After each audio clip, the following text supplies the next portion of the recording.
Align handlebar assembly on the snowblower.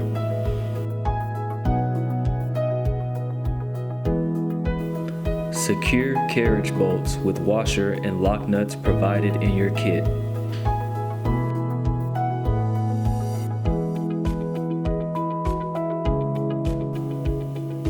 Attach the drive wire on the left side of the snowblower.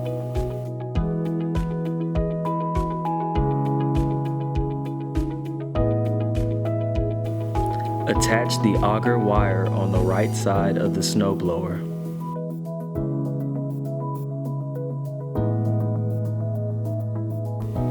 Attach the gearshift rod to the rocker arm on the underside of the control panel.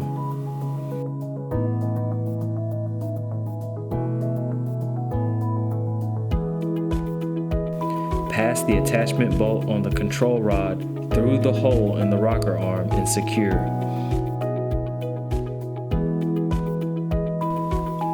Attach the discharge chute to the snowblower by placing it on the chute seat on the snowblower on top of the plastic friction ring.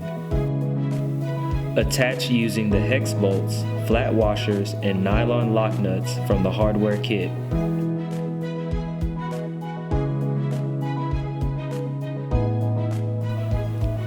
Connect the deflector adjustment cable to the peg and secure it with the cotter pin. Next, insert the adjustment cable to the support and tighten the jam nut. Insert the chute controller attachment into the lower end of the chute.